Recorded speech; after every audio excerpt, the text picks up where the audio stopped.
Sebenarnya Melayu itu sudah ada sebelum lahirnya Nabi Isa alaihissalam. Pada 1000 tahun BCE, 1000 tahun BCE disebut the first millennium of BCE. Kalau 2000 tahun, the second millennium of BCE. 3000 tahun, the third millennium of BCE. Jadi disebut the first millennium of BCE sudah ada orang Melayu melakukan pelayaran dan berhubung dengan orang-orang Rom dan Greek. Dan orang-orang Rom belajar bagaimana untuk membuat kapal dan belayar di lautan dan membaca bintang-bintang daripada orang Melayu.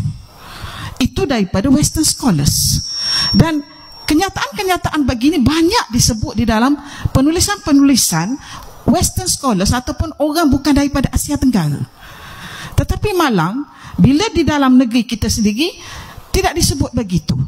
Sebab apa? Sebab sistem pendidikan yang kita ada di sekolah, sekolah rendah dan sekolah menengah, hanya menceritakan tentang Kesultanan Melaka 1400 apabila Parameswara. Mereka mengatakan dalam buku itu menyebut Parameswara membuka Melaka apabila dia tertidur di bawah pokok bernama pokok Melaka. Kemudian lalulah singa, kemudian pelanduk. Sebenarnya betul ke cerita tu, Tuan Pengerusi? Itu hanya rekaan penjajah. Sebenarnya perkataan Melaka itu berasal daripada perkataan laka. Laka itu telah berjumpa. Dan bahasa Arab, laka itu telah berjumpa, Tuan. Kemudian mudareknya ialah yalqi. Bila tambah mim, dia jadi malqa. Asalnya nama Melaka itu Malqa. Sebab itu kita jumpa perkataan Malaka di Portugal. Tempat perjumpaan di timur adalah di Melaka. Tempatnya nama Malqa. Bukannya disebabkan Parameswara tertidur di bawah pokok Melaka. Dan begitu juga, Tuan Pengerusi, perkataan kalah. Kalah itu adalah perkataan paling lama sekali yang digunakan terhadap Kedah. Kan kalah itu, kalau Arab panggil kalah, Cina panggil Cia. Kalau Kandaram, India. Kemudian nama-nama lain digunakan lagi untuk menamakan Kedah itu. Tetapi perkataan kalah itu asalnya bukan kalah, kalah. Perkataan ini disebut dalam inskripsi inskripsi Shalmansur sekitar 1300 BCE. Sebenarnya kalah itu, kenapa kita boleh tahu inskripsi kuno? Inskripsi kuno kita tahu sebab ianya dikaji oleh Biblical Studies. Biblical Studies yang mengkaji tulisan-tulisan kuno itu, bukan orang Arab, bukan orang Iraq. Catatan yang terdapat dalam catatan Shalmansur itu pada 1300 BCE ditulis dalam tulisan cuneiform. Dia tulis, kalau dalam Rumi, K, L, H. Sebab dalam inskripsi kuno dia tidak ada huruf vowel. Dia tidak ada huruf A, I, O, U. Dia hanya ada huruf konsonan. Jadi macam mana European boleh baca kalah? Dia tidak boleh. European punya makharijul aswad, dia tidak boleh menyebut huruf ain dengan betul. Dia tak boleh well pronounced. Jadi kalah itu European sound. Sebab yang mengkaji biblical study adalah orang European. Justru dia mengatakan kalah atau disebut kalhu. Tetapi sebenarnya kalimahnya ialah kal'a. Kerana dalilnya ialah pedang Rasulullah SAW bernama kal'a. Dalam tulisan-tulisan kitab-kitab klasik Arab menulis bahawasanya qaf lam ain. Bacaannya qal'a ataupun bacaan lain qala'a. Jadi maksudnya itu, kenapa dinamakan pedang qal'a? Kerana pedang itu dibuat di satu tempat bernama qal'a. Dan di mana qal'a itu? Adalah Kedah.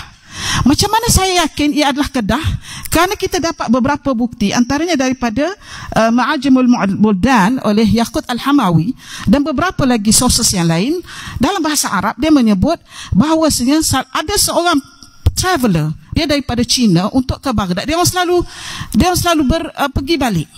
Jadi apabila sampai daripada China, dia nak masuk ke alam sebelah sini, dia perlu melalui satu pintu gerbang besar, yang mana nama tempat itu ialah Qal'a.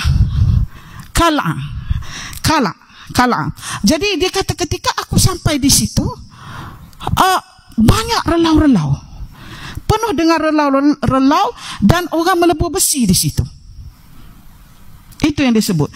Jadi daripada maklumat yang kita dapat ini, berdasarkan dokumentasi ini, kita boleh mengatakan bahawasanya Kedah itu adalah Kalah. Kalah itu adalah Kedah.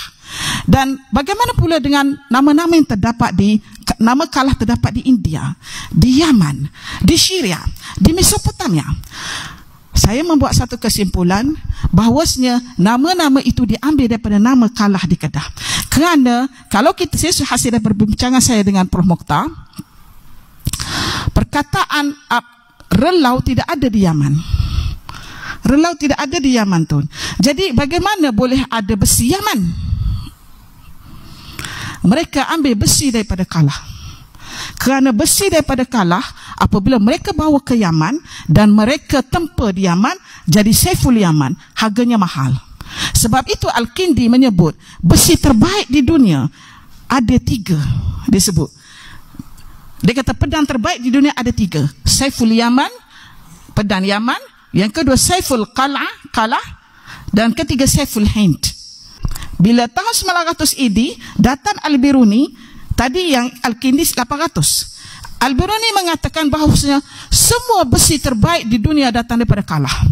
Dan ini telah disokong beberapa catatan dalam catatan Tamil menyebut bahawasanya kebanyakan besi daripada Kalah itu bermutu tinggi. Dan hasil daripada penemuan yang kita dapati, Tuan Pengerusi, bahawasanya ada ekskavasi dijalankan di Kedah. Sebab di Malaysia kita kurang menjalankan ekskavasi. Dan ekskavasi dilakukan oleh Prof. Mokhtar itu hanya satu tempat sahaja daripada 37 tempat. Tun.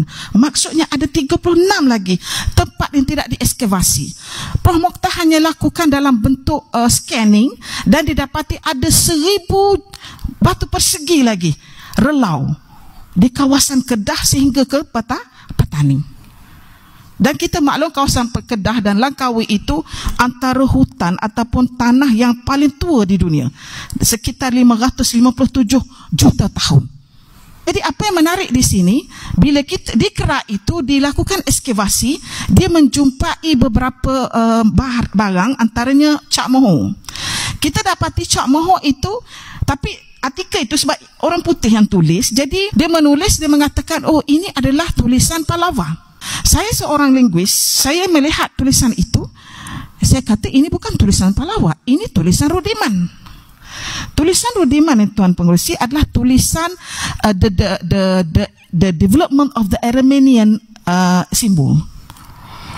Maksud di sini betullah apa yang disebut oleh Al-Biruni, menyebut bahawasanya orang-orang Rusia, Viking telah sampai ke Kalah.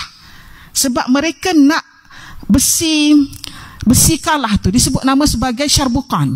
Pedang Syarbukan mesti terhasil daripada besi Kalah. Sebab dalilnya macam ni, ketika perang Byzantine, Rasulullah ketika Islam menentang Rom Timur, iaitu Byzantine, ketika berlaku peperangan itu, maka pedang mereka banyak patah. Sebab Tuan Pengerusi, kalau you buat pedang, tempa pedang, kalau daripada besi yang cair itu baru menempa pedang, dia mudah patah. Tetapi besi Kalah, dia bukan begitu.